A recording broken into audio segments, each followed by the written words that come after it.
नमस्कार दोस्तों, स्वागत है आप सभी का green world publication YouTube channel पर। आई होप आप सभी लोग अच्छे होंगे और अच्छे से अपनी तैयारी चल रही होगी आप लोगों की।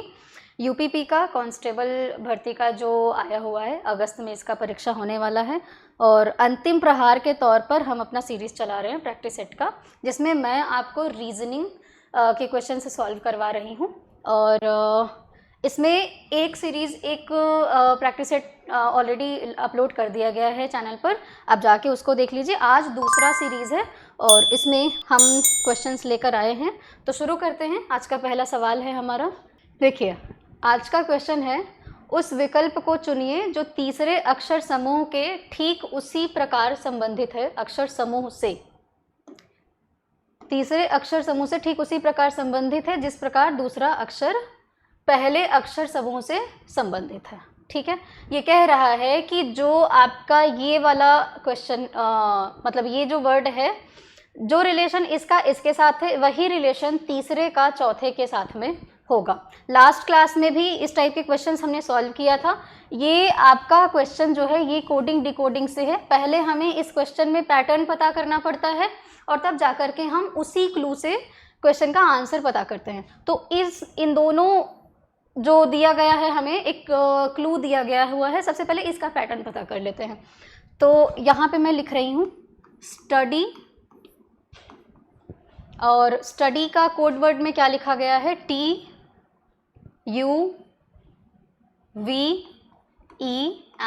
Z लिखा हुआ है। तो अगर आप इसको ध्यान से देखें तो S से आप एक लेटर अगर आगे आएंगे तो क्या बनेगा, T आएगा।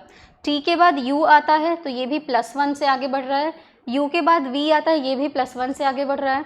D के बाद E आता है, ये भी +1 से आगे बढ़ रहा है। और Y के बाद Z आता है तो ये भी +1 से आगे बढ़ रहा है। ज़रा हम अगला अपना देख लेते हैं। वर्ड क्या लिखा हुआ है, हम्बल लिखा हुआ है, HUMBLE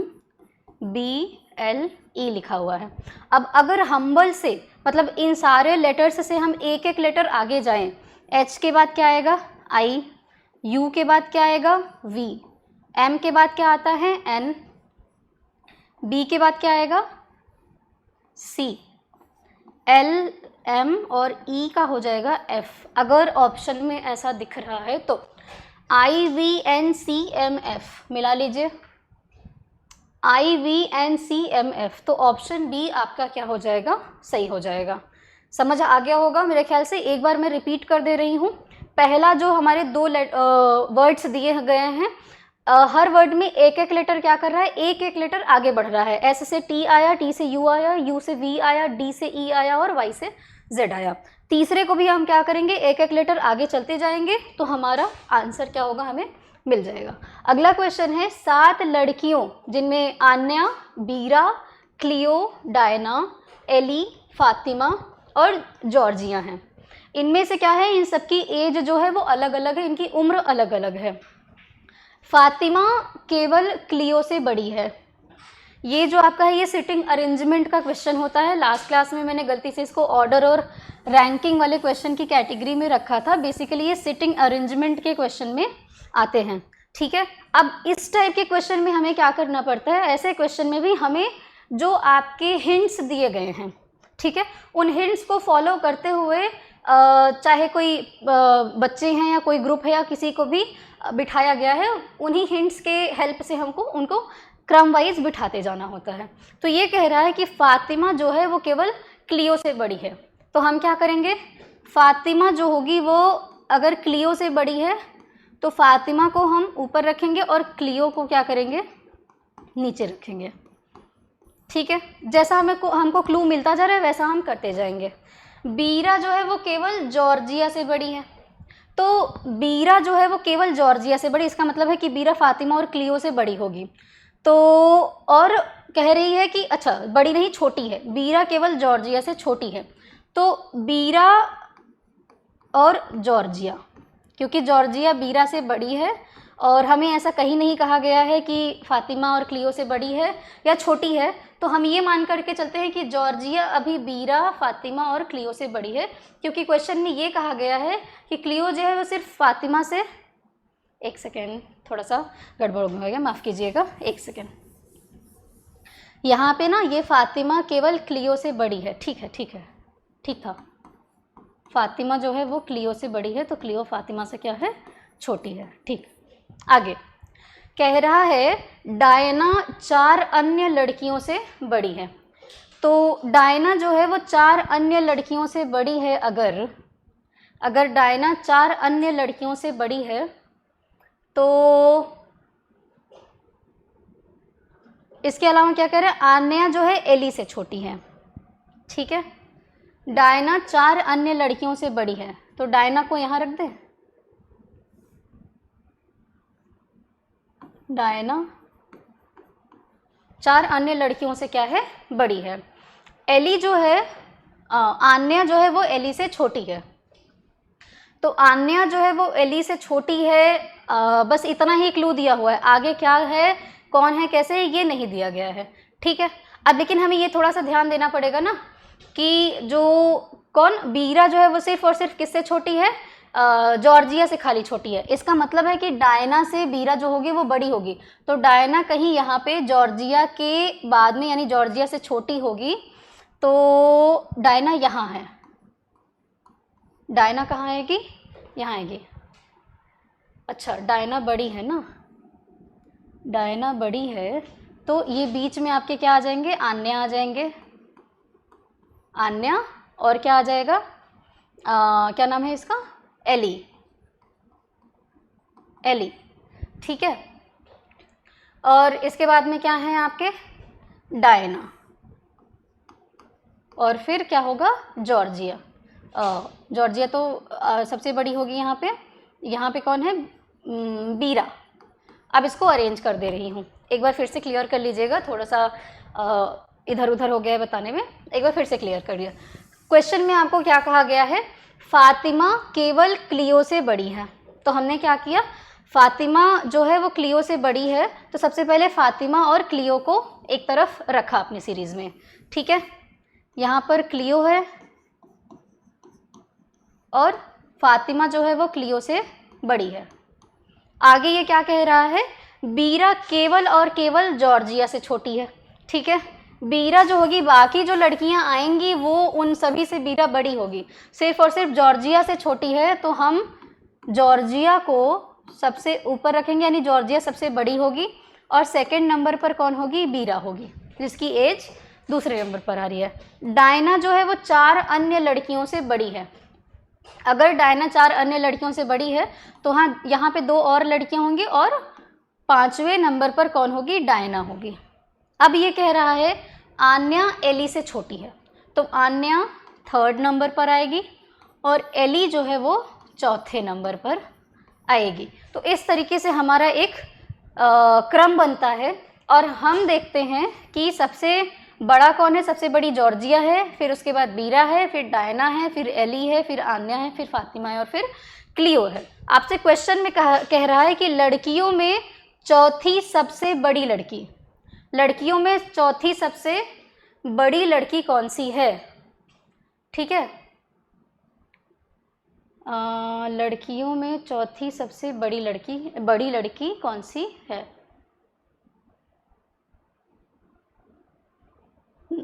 फातिमा केवल क्लियो से बड़ी है, ठीक। तो जॉर्जिया, बीरा, डायना, एली, आन्या, फातिमा, तो चौथे नंबर पर कौन आएगी, चौथे नंबर पर कौन है, एली है। चौथे नंबर पर कौन आ रहा है आपका, 1 2 3 4, तो एली जो है वो चौथे नंबर पर आ रही है। जॉर्जिया, बीरा, डायना और एली, ठीक है। आंसर क्या हो गया, एली हो गया। अगला क्वेश्चन देखिए। अगले क्वेश्चन में कह रहा है उस विकल्प को चुनिए जो तीसरी संख्या से ठीक उसी तरह संबंधित है जिस तरह दूसरी संख्या पहली संख्या से संबंधित है। जो संबंध आपका पहली संख्या से दूसरी संख्या में है, वही संबंध जो है वो तीसरी संख्या का चौथी संख्या से होगा। चलिए ठीक है, हम देख लेते हैं कि क्या संबंध है, ठीक है। आगे आइए। अब ज़रा देखते हैं कि 11 का 1342 से क्या रिलेशन है। 11 का 1342, क्या रिलेशन में है, रिलेशन है। अगर हम 11 का भाग करें 1342 में तो आता है 122। क्या आएगा? 122। 11 का एक बार लेके जाएंगे, फिर यहाँ पे 2 आया, 11 का 2 बार लेके जाएंगे, यहाँ 2 बचेगा और 2 से ये फिर से कट जाएगा, तो क्या आ गया? 122 आ गया।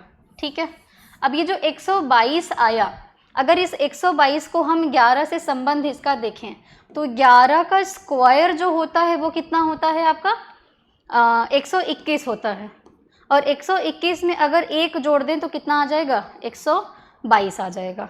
अब इस 122 को अगर हम 11 से मल्टीप्लाई कर दें तो कौन सा नंबर मिलेगा हमें? 11 दूना क्या होता है आपका? 22 होता है। 2 आ गया, 11 दूना 22, 2 24 हो जाएगा, और 11 दूना 22, 11 एकम 11, 2 13। तो ये वाला नंबर हमको मिल जाता है। हमने क्या किया? हमने चेक करा। सबसे पहले हम क्या कर रहे हैं? 11 का 13 से भाग करके देखते हैं क्या नंबर आता है। भागफल 122 आया। 122 जो है वो 11 के स्क्वायर प्लस 1 से इसका संबंध बैठता है, और 122 को हमने क्या करा? 11 से मल्टीप्लाई कर दिया। 11 से क्या कर दिया? मल्टीप्लाई कर दिया। ठीक है, ये 122 का हम कैसे हमने निकाला? हम 11 का स्क्वायर करेंगे प्लस 1 ऐड कर देंगे और फिर से हम उस नंबर को 11 से मल्टीप्लाई कर देंगे, तो हमें जो नंबर मिलेगा वो कौन सा नंबर मिलेगा? 1342 मिल जाएगा। 7 का संबंध देखते हैं। 7 से जो चौथा नंबर मिलेगा, संख्या मिलेगी, वो कौन सी होगी? अब अगर 7 का हम स्क्वायर करें और प्लस 1 ऐड कर दें तो क्या आ जाएगा? 50 आएगा। 7 सते 49 होता है, एक ऐड कर दिया तो 50 आ गया। अब अगर हम 50 को 7 से मल्टीप्लाई कर दें तो कितना आएगा? 7 0 0, 7 बचे क्या होता है? 35 होता है। तो आंसर कितना आ जाएगा आपका? 350 आ जाएगा, 350 आ जाएगा, आपका आंसर आ जाएगा। हमने क्या किया? नंबर का रिलेशन देखा, 11 का स्क्वायर करके एक उसमें ऐड किया और उसको वापस से 11 से मल्टीप्लाई कर दिया। सेम चीज़ हमने 7 के साथ भी किया। 7 का स्क्वायर 49 होता है, 49 में एक ऐड कर देंगे 50 आ जाएगा, और 50 को 7 से मल्टीप्लाई कर देंगे तो 350 आ जाएगा, जो कि आपका आंसर है। अगला क्वेश्चन देखते हैं। अगला क्वेश्चन क्या है हमारा? यहाँ पे देखिए, दी गई श्रृंखला में निम्नलिखित में से कौन सी संख्या प्रश्न चिन्ह के स्थान पर आएगी? यहाँ पर आएगी। ये मिसिंग नंबर वाला क्वेश्चन होता है आपका। इसमें हमें पैटर्न ही देखना होता है। बेसिकली रीजनिंग के मोस्ट क्वेश्चंस में हमें क्या देखना पड़ता है? पैटर्न देखना पड़ता है। अब यहाँ पे देखिए, आपके जो क्वेश्चन है सारे ही नंबर्स के आगे माइनस का चिन्ह लगा हुआ है। इसका मतलब है कि ना ये आंसर होगा ना ही ये आंसर होगा। 2 ऑप्शन बचे हुए हैं। चेक कर लेते हैं कि इन दोनों में से कौन सा ऑप्शन हमारा सही होगा। ये आपका 67 से 64 जा रहा है। अगर 67 से 64 हम माइनस करेंगे तो क्या आ जाएगा आपका? 3 आ जाएगा, -3 आएगा। अब 64 से 58 माइनस अगर हम करते हैं, मतलब 64 में ऐसा कौन सा नंबर माइनस करें कि 58 आ जाए? तो अगर हम 64 में 6 माइनस करते हैं तो 58 आ जाता है। चेक कर लीजिए, ये 14 में से 8 जाएगा, 6 बचेगा, ये कट जाएगा। अब 58 से 49 पर आना है तो हमें कौन से नंबर को क्या करना पड़ेगा? माइनस करना है कि 49 आ जाए 58 में से। तो 58 में से अगर आप माइनस कर दो तो ये इधर पे 18 बचेगा, 18 में से 9 जाएगा तो 9, और ये कैंसिल हो जाएगा। तो कितना आया? 9 आया। एक सीरीज देख रहे हो आप, एक रिलेशन देख रहे हो। 3 से 6 पे गए, 6 से 9 पे गए। अब बढ़े आगे थोड़ा सा, तो अगर 3 का मल्टीपल देखें हम तो यहाँ पे कितना माइनस होगा? 12। यहाँ पे कितना माइनस होगा? यहाँ पे 15। अब अगर हम आगे 18 माइनस करें, यानी 22 में से 18 माइनस करोगे तो कितना आएगा? 4 आएगा, क्योंकि सभी नंबर के पहले माइनस लगा हुआ है। तो आपका आंसर कितना हो जाएगा? -4 हो जाएगा। मैं उम्मीद करती हूँ कि ये समझ में आया होगा। एक बार फिर से आप चेक देख लीजिए इसको। 67 से 64 -3 किया, 3 माइनस किया तो इसमें 64 आया। 64 से 58, 6 माइनस किया तो 58 आया। 58 से 49, 9 माइनस किया तो 49 आया। 49 से 37, 12 माइनस किया तो 37 आया। तो 3, 6, 9, 12, 15, 18, आंसर क्या आ जाएगा? -4। माइनस इसलिए लगा हुआ है क्योंकि सभी नंबरों के सामने क्या लगा हुआ है? माइनस लगा हुआ है। अगला क्वेश्चन देखिए, अगला क्वेश्चन क्या कह रहा है आपका?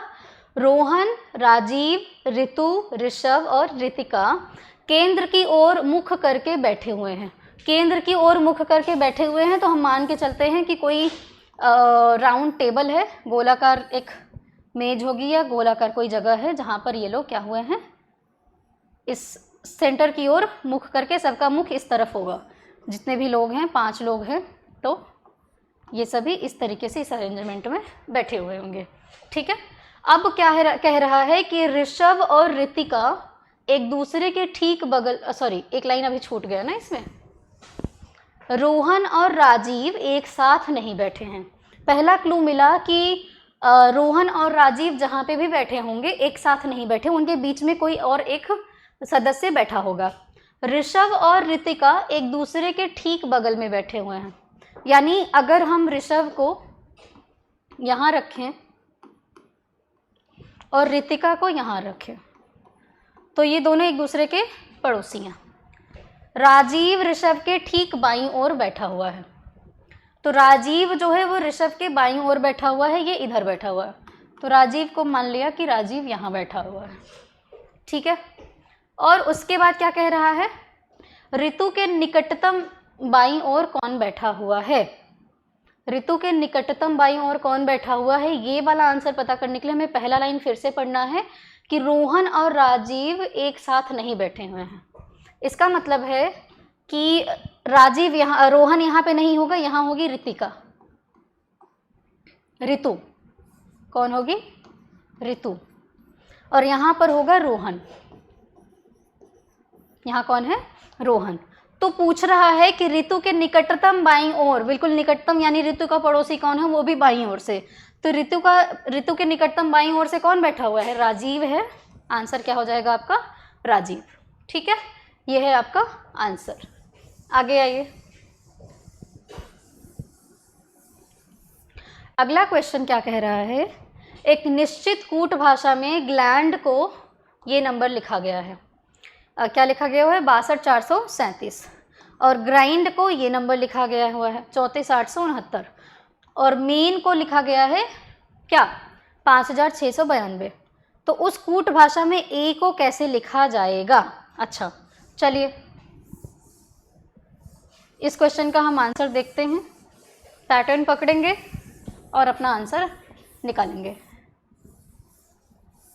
ठीक है, ग्लैंड को क्या लिखा गया है? ग्लैंड को लिखा गया है 62,437। ठीक है, आगे आते हैं। ग्राइंड को क्या लिखा गया है? 3,4,869। ठीक है, ओके। मेन को क्या लिखा गया है?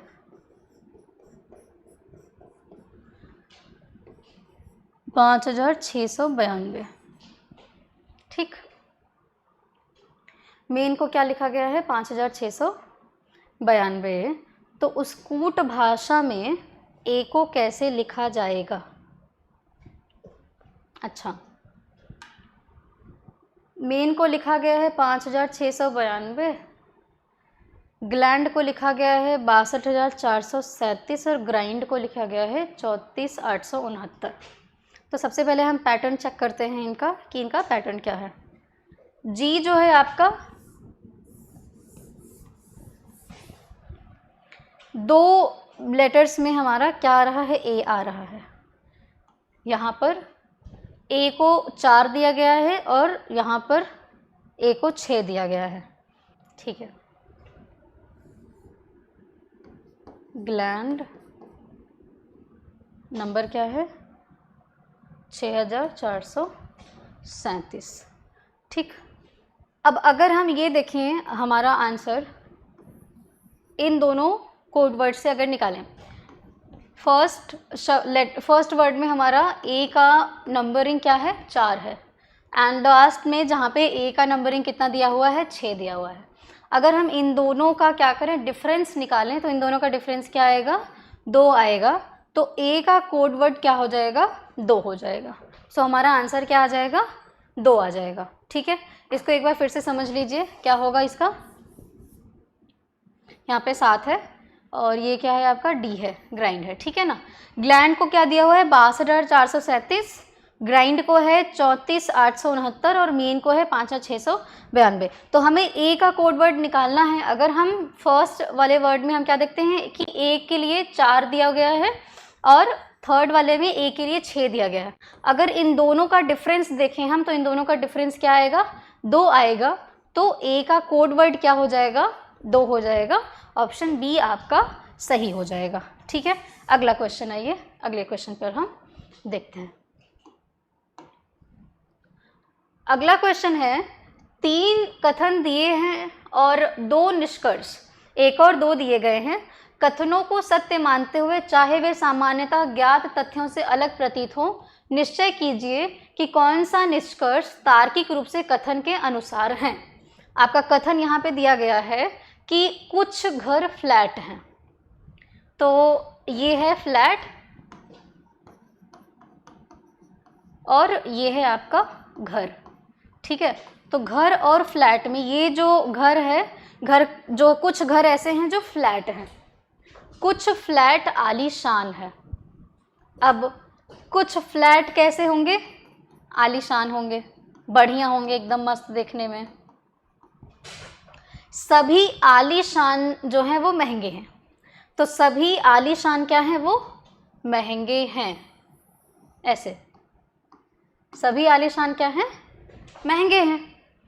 अब निष्कर्ष क्या निकलता है, कथन के अनुसार हमने अपना वेन डायग्राम बना लिया। कह रहा है कुछ घर फ्लैट हैं, तो हमने अपना वेन डायग्राम बनाया कि कुछ घर फ्लैट हैं। फिर कह रहा है कि कुछ फ्लैट आलीशान हैं, तो कुछ फ्लैट क्या हैं, आलीशान हैं। और जितने भी आलीशान फ्लैट हैं वो सभी क्या हैं, महंगे हैं। कहने का इसका मतलब ये है। ठीक है, तो निष्कर्ष क्या निकल रहा है कि कुछ फ्लैट महंगे हैं, कुछ फ्लैट महंगे हैं। तो अगर कुछ फ्लैट आलीशान है और जो आलीशान है वो महंगे हैं, तो ठीक है, कुछ फ्लैट आपके क्या होंगे, महंगे होंगे। कुछ घर आलीशान है, नहीं, कुछ घर आलीशान है ऐसा ये नहीं कहा है, इसने कहा है कि कुछ फ्लैट आलीशान है। तो ये वाला स्टेटमेंट आपका क्या हो जाएगा, गलत हो जाएगा। और सिर्फ एक ही निष्कर्ष जो है वो कथन के अनुसार है। तो इसका आंसर क्या हो जाएगा, ऑप्शन सी हो जाएगा कि केवल पहला स्टेटमेंट ही कथन के अनुसार है। अगला क्वेश्चन है, 2 कथन दिए गए हैं और 2 ही निष्कर्ष दिए गए हैं। कथनों को सत्य मानते हुए चाहे वे सामान्यतः ज्ञात तथ्यों से अलग हों, निश्चय कीजिए कि कौन सा कथन जो है वो तार्किक रूप से कथनों के अनुसार है। ठीक है, कथन को हमें सत्य मानना है, अपना दिमाग हमें इसमें नहीं लगाना है। कथन क्या दिया हुआ है कि कोई सेब स्वादिष्ट नहीं है। ठीक है, मतलब जितने सेब हैं वे स्वादिष्ट नहीं हैं। ठीक है, इन दोनों का आपस में कोई संबंध नहीं है। कह रहा है कि कुछ सेब कड़वे होंगे, स्वादिष्ट नहीं होगा, यहाँ पे मेरे ख्याल से सेब होना चाहिए था कि कुछ सेब जो हैं वो कड़वे हैं। तो कुछ सेब जो होंगे वो क्या होंगे, कड़वे होंगे। कुछ स्वादिष्ट कड़वे हैं, तो या फिर कुछ सेब का जो स्वाद है वो कैसा होगा, कड़वा होगा। निष्कर्ष पढ़ लेते हैं अपना। कह रहा है कुछ सेब कड़वे हैं। अगर यहाँ पे जो ये स्वादिष्ट लिखा हुआ है, कोई स्वादिष्ट सेब नहीं है। एक मिनट, कुछ स्वादिष्ट कड़वे हैं। चलो जो लिखा है वही उसी के हिसाब से चलते हैं। कुछ स्वादिष्ट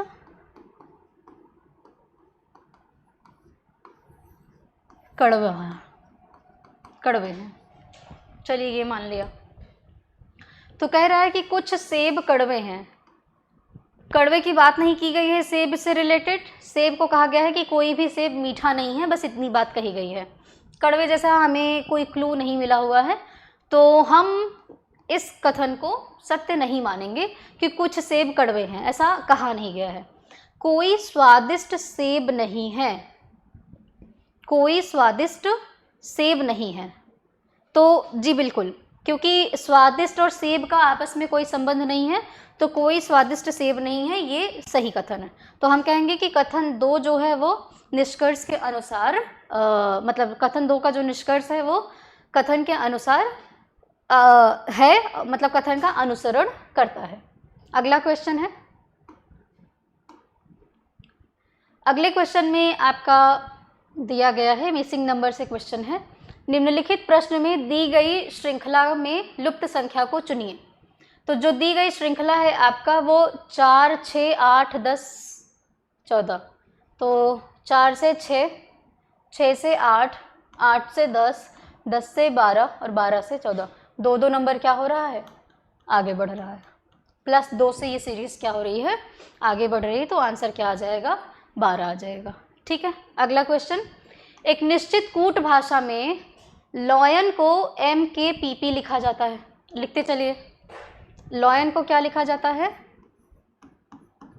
MKPP लिखा जाता है।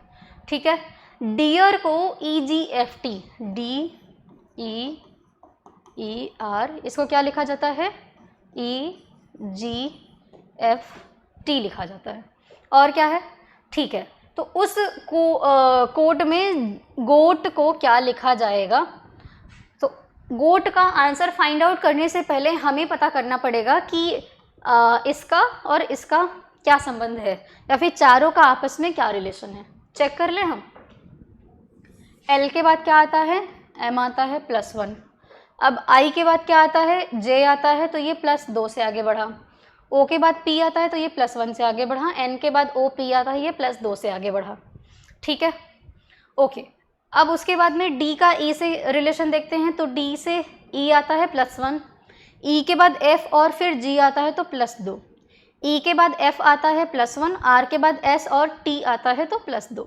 ठीक है, गोट के साथ भी हम सेम करेंगे। G के बाद H आता है, O के बाद क्या आएगा, P और उसके बाद Q, +2 आगे जाएंगे तो A के बाद क्या आता है, B आता है, और T के बाद क्या आता है, U, और उसके बाद V आता है, क्योंकि लास्ट वाला हमारा क्या हो गया, +2 +1 और GOAT है ना, +1 +2 +1 +2 +1 +2 HQBU, HQBV नॉट BU, क्योंकि T है ना, TUV, तो HQBV।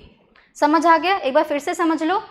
+1 +2 +1 +2 से नंबर सीरीज आगे बढ़ रहा है, तो G के बाद H आएगा +1, O के बाद +2 जाएंगे तो PQ आ जाएगा। ठीक है, A से A और B आ रहा है, तो A के बाद अगर +1 करेंगे तो B आ जाएगा, T के बाद +2 करेंगे तो U और V आ जाएगा। तो आंसर आ जाएगा HQBV, ऑप्शन B सही हो जाएगा। अगला क्वेश्चन है, दिए गए समीकरण को सही करने के लिए किन 2 चिन्हों को आपस में बदला जाना चाहिए। ठीक है, समीकरण आपका ये दिया हुआ है। समीकरण को मैं इधर राइट साइड में लिख रही हूँ। लिखा है इस क्वेश्चन में 8 × 5 - 31 + 12 / 2 = 15। ये जो 40 आ रहा है -31 यहाँ पर है, और क्या है +6 = क्या है, 15 है। अगर इसको हम ऐड कर दें तो ये हो जाएगा 46 और -31, तो 46 - 31, तो ये हो जाएगा 5 और ये हो जाएगा 1, तो ये 15 = 15, ये आंसर आ जाएगा।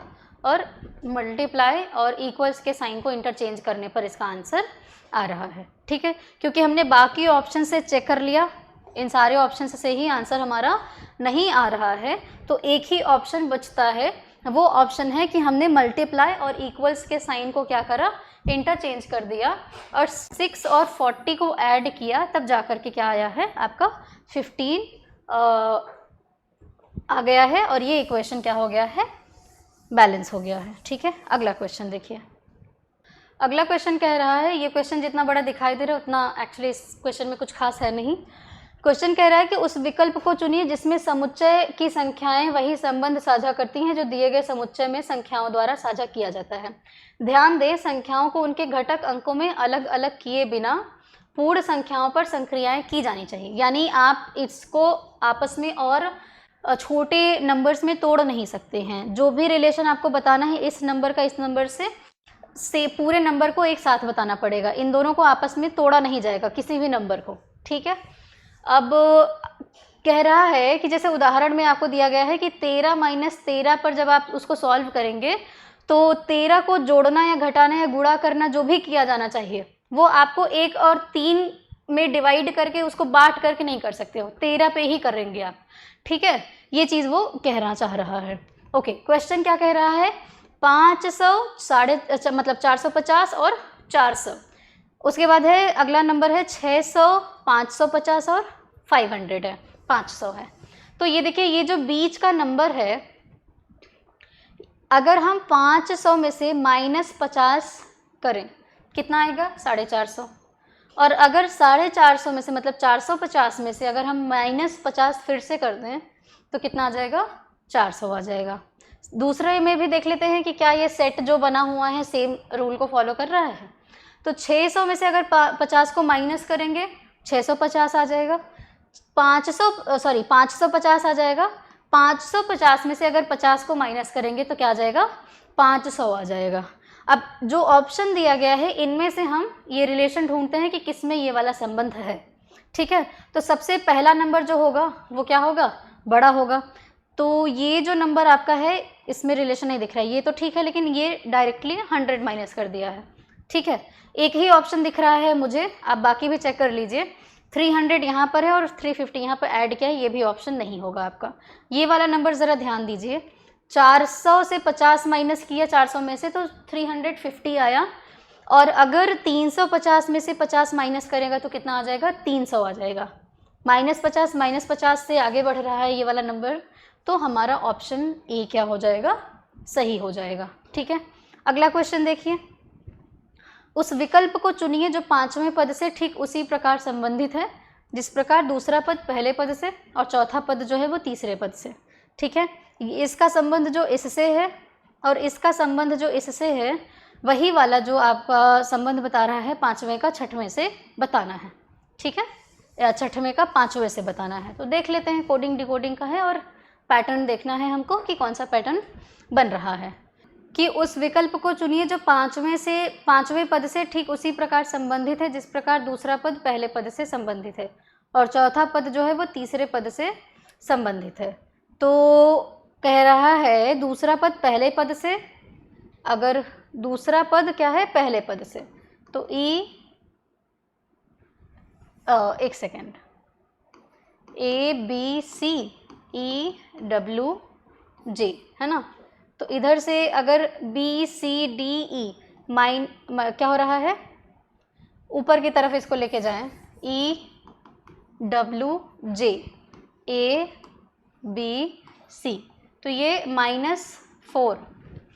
अब B से क्या हो, W जाए, तो B से W की तरफ अगर जाएगा तो आपका क्या हो जाएगा, ये ऐसे पहले लेकर आते हैं, चेक करते हैं, तो हो W X Y Z A और B। तो ये कितना पीछे जा रहा है, -5 पीछे जा रहा है, -5 पीछे जा रहा है। J से या C से क्या हो जाएगा, J की तरफ जाएगा, ठीक है। तो C से J की तरफ अगर ये जा रहा है तो क्या हो जाएगा आपका,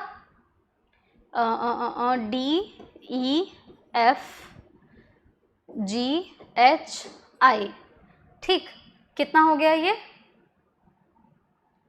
7, 1 2 3 4 5 6, I के बाद क्या आ जाएगा, J आ जाएगा, तो ये हो जाएगा -7, ठीक है।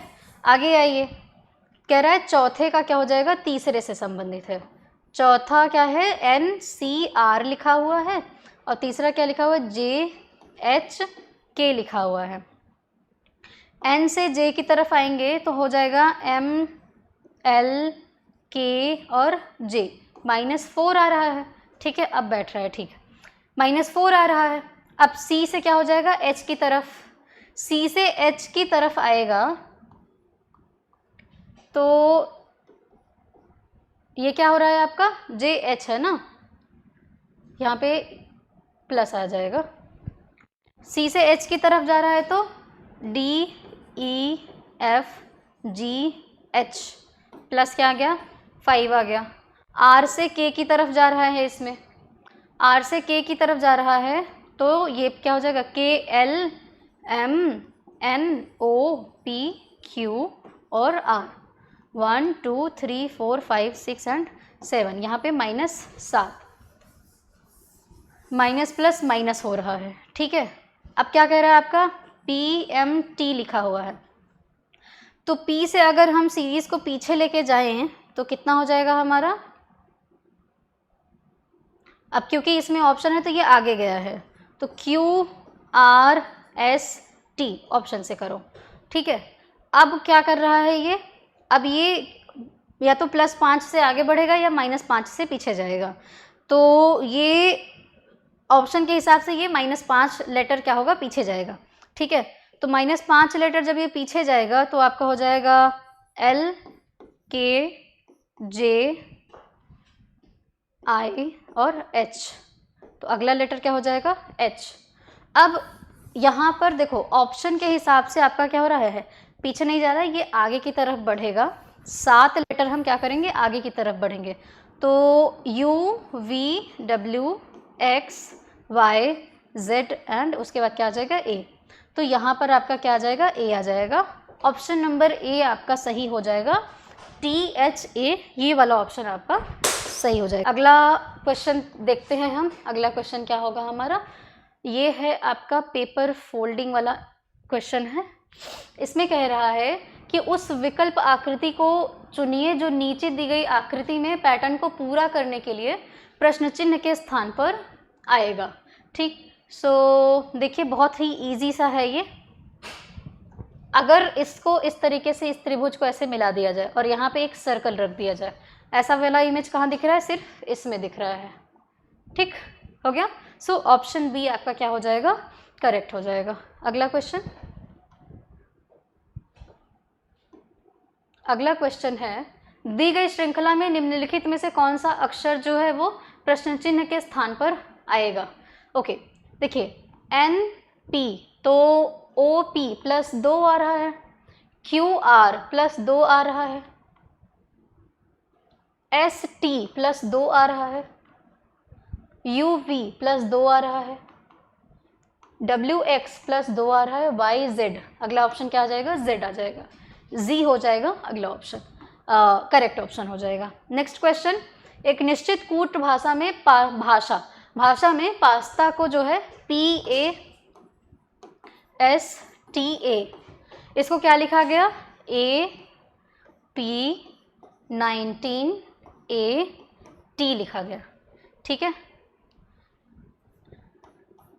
और कह रहा है कि वोकल को उसी कूट भाषा में क्या लिखा जाएगा। देखिए अगर एक पैटर्न बनाऊं, क्या ये इस तरफ शिफ्ट हुआ है, A इस तरफ शिफ्ट हुआ है, S जैसा था वैसा ही लिखा गया है, बस S का कोड नंबर लिखा गया है। S कौन से नंबर पर आता है 19 नंबर पर आता है, कर देते हैं वैसा ही। इधर क्या हो जाएगा आपका O, इधर क्या हो जाएगा V, इधर क्या हो जाएगा C की जगह पे 3 आ जाएगा और L हो जाएगा और A हो जाएगा, तो क्या हो जाएगा ये आपका OV3LA। ऑप्शन में चेक कर लीजिए, OV3LA ऑप्शन बी हो जाएगा सही आपका। ठीक है, अगला क्वेश्चन कह रहा है उस विकल्प आकृति को चुनिए जिसमें दी गई आकृति निहित है। रोटेशन आपको नहीं करना है, बिना रोटेट किए ही ये जो आपका क्वेश्चन इमेज दिया गया है आपको ये दिखाना है कि ये वाला इमेज किस में बनेगा। ठीक है, तो अगर हम इसमें बनाएं तो आपका देख लीजिए ये वाला इमेज बनेगा नहीं, डी वाला। ठीक, और अगर इसको ऐसे किया जाए तो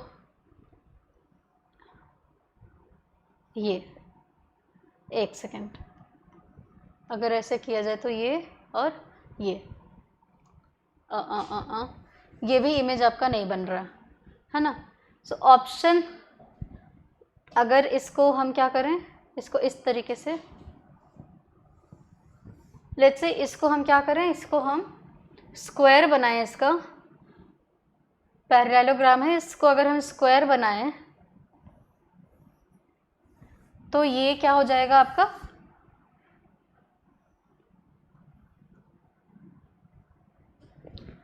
ठीक है। और ये वाला ऑप्शन बी जो हो जाएगा, रोटेट बिना किए ही, अगर हमें कोई इमेज ये बताना है कि क्वेश्चन में ही निहित है ये वाला इमेज, तो ऑप्शन बी हो जाएगा आपका करेक्ट आंसर, ठीक है। अगला ऑप्शन आइए, अगला क्वेश्चन, नॉट ऑप्शन, अगला क्वेश्चन मिरर इमेज का है कि दी गई दर्पण को रेखा AB पर रखा जाए, तो जो विकल्प आपका दिया गया है इसमें से कौन सा आकृति प्रतिबिंब जो है वो सही है। मिरर के बाईं तरफ एक इमेज रखा गया है और बीच में मिरर रखा गया है, और दाहिनी तरफ जो इमेज बनेगा वो बताना है कि इन ऑप्शंस में से कौन सा ऑप्शन करेक्ट है, ठीक है। देखिए मिरर इमेज में क्या होता है, हमने पढ़ा था कि मिरर इमेज में आपका जो क्या होता है कि जो भी इमेज होता है वो उलट जाता है, दर्पण के सामने रखने पर वो चीज़ क्या हो जाएगी, उलट जाएगी। अगर कोई चीज़ उलट जाएगी तो जो दर्पण के नज़दीक है वो दर्पण की तरफ क्या हो जाएगा, दूर की तरफ चला जाएगा, ये क्या हो जाएगा, ये दूर हो जाएगा, ठीक है। ये दर्पण के नज़दीक है, ये दूर हो जाएगा, आपका दूर हो जाएगा। बना दो इसको ऐसे थोड़ा सा,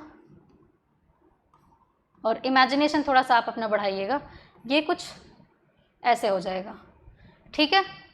अब उसके बाद ये जो रेखा है आपकी, ये रेखा कैसी हो जाएगी, अगर इसको ऐसे बना दूं और ये ऐसे बना दो इसको, तो ये रेखा कुछ आपकी इस तरीके से हो जाएगी। कहीं पे ये वाला इमेज आपको दिखाई दे रहा है, ये देखिए, कौन सा वाला, ये वाला, ये आपका इस तरफ बन गया, ये इस तरफ बन गया, ये रेखा इस तरफ आपकी दिखाई दे रही है।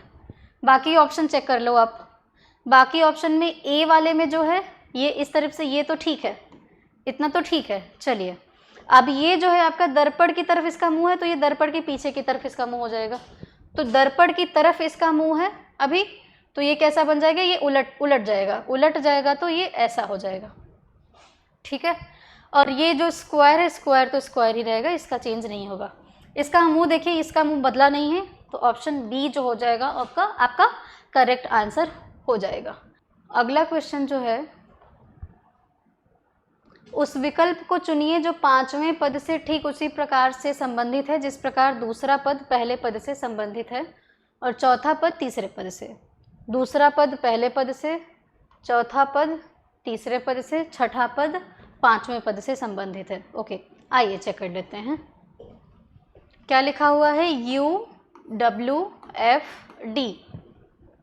और क्या लिखा हुआ है, PRAY लिखा हुआ है। अच्छा, तो अगर QRSTU है ना, तो ये क्या है, ये -5 पीछे की तरफ आया हुआ है। अब W का R से संबंध देख लेते हैं, STUV एंड W, 1 2 3 4 5, यह भी -5 पीछे गया है लेटर।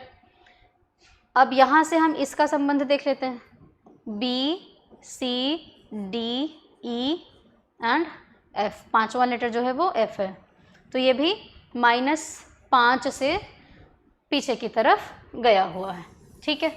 D का देख लेते हैं, अगर D का, तो Y से D का देख लेते हैं हम, तो क्या हो जाएगा आपका, Z A B C D, तो ये भी कितना आया, -5 के, इसको अगर हम +5 माने, क्योंकि ये आगे की तरफ गया हुआ है, ZABCD, ठीक है, +5। अब हम क्या करते हैं, चौथे का तीसरे से क्या संबंध है वो भी हम चेक कर लेते हैं। लिखा हुआ है RSTP और इसके बाद लिखा हुआ है MON और K, ठीक है। यहाँ पे भी -5 से ही ये सीरीज़ क्या हो रही है, आगे बढ़ रही है, तो ये हो जाएगा NOPQR, तो ये -5, ठीक है। उसके बाद में यहाँ पे चेक कर लेते हैं P Q R S, ऐसा है ना, ऐसा है O P Q R S। तो यहाँ पे भी क्या हो रहा है, -5 से आगे बढ़ रहा है।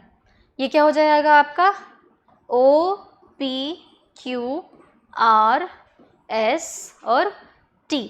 तो 1 2 3 4 5 6 T है ना,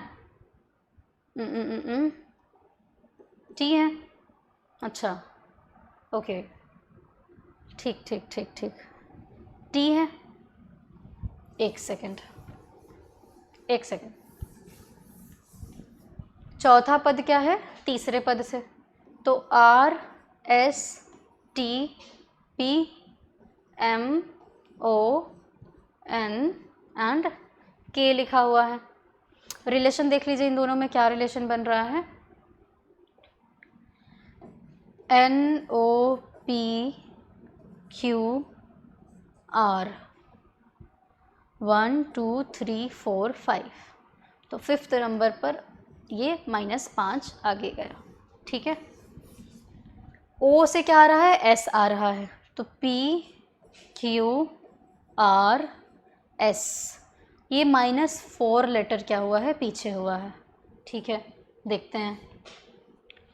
और ये O P क्या है ये, हाँ N है ना, O P Q R S, तो ये है आपका, ये वाला भी कितना गया, -5 गया, ठीक है। फिर L M N O P, ये भी कितना जा रहा है, -5, ये भी आपका कितना है, -5 है, ठीक है। तो ये सीरीज़ कितने से बढ़ रही है, -5 से क्या हो रहा है, आगे बढ़ रहा है। अब देखते हैं कि जो हमारा छठा वर्ड का समूह है वो 5 में से कैसे जुड़ा हुआ है, F A I T। तो जो छठा वाला होगा आपका वो यहाँ से पीछे की तरफ आएगा, ठीक है। तो हम क्या करेंगे, हम चेक कर लेते हैं हमारा G H I J K, तो क्या हो जाएगा, ये K हो जाएगा। यहाँ पे फर्स्ट लेटर क्या आ जाएगा, K। यहाँ से भी 5 लेटर पीछे जाते हैं, तो ये हो जाएगा B C D E F। Next क्या आ जाएगा, F आ जाएगा। T से भी पीछे जाओ 5 letter, U V W X and Y। Next क्या आ जाएगा आपका, अच्छा सॉरी आगे नहीं जाना है ना, पीछे जाना है ना, हाँ ठीक है, F A I है, ठीक है, सॉरी I है। तो J K L M N, next क्या हो जाएगा आपका, N हो जाएगा, K F N Y।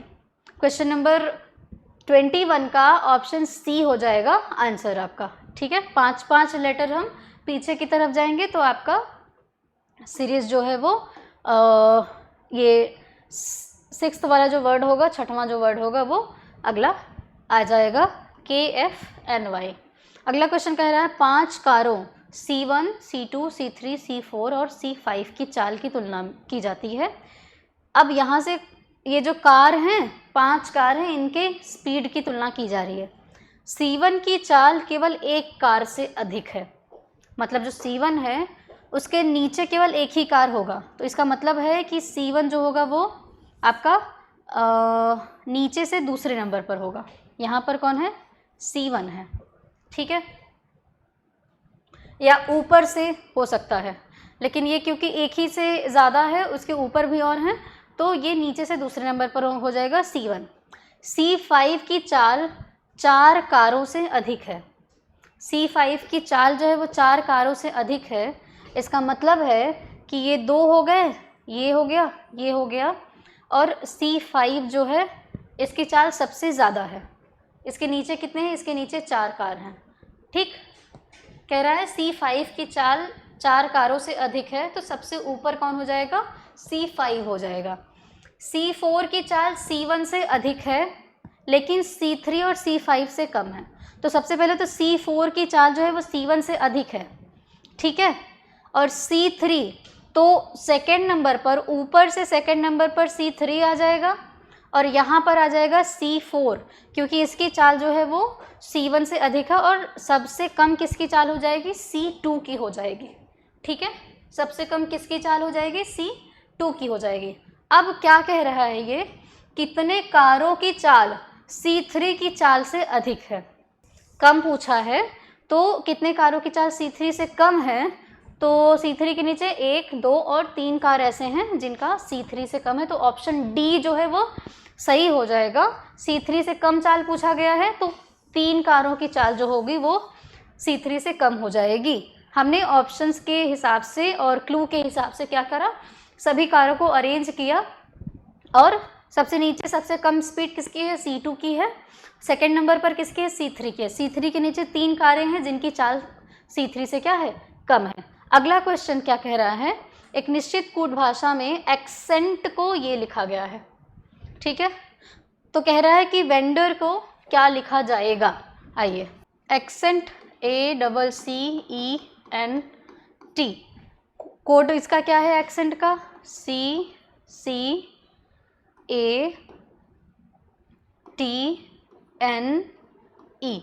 अच्छा, देखते हैं कैसे परिवर्तन किया गया है। ठीक है, अगर हम इन दोनों में से ऐसा मान लें कि इसको यहाँ रखा गया, इसको यहाँ रखा गया, इसको यहाँ रखा गया, अगर ऐसा मान के चले तो इसको यहाँ रखा गया, इसको यहाँ रखा गया और इसको यहाँ रखा गया। चलो ओके, पैटर्न मिल गया। इसका मतलब ये इधर है, ये इधर है और ये इधर आया हुआ है। ठीक है, ये है हमारा पैटर्न। तीसरे लेटर को पहले पे लाया गया, पहले को तीसरे पे लाया गया, दूसरे को एज इट इज़ रखा गया है।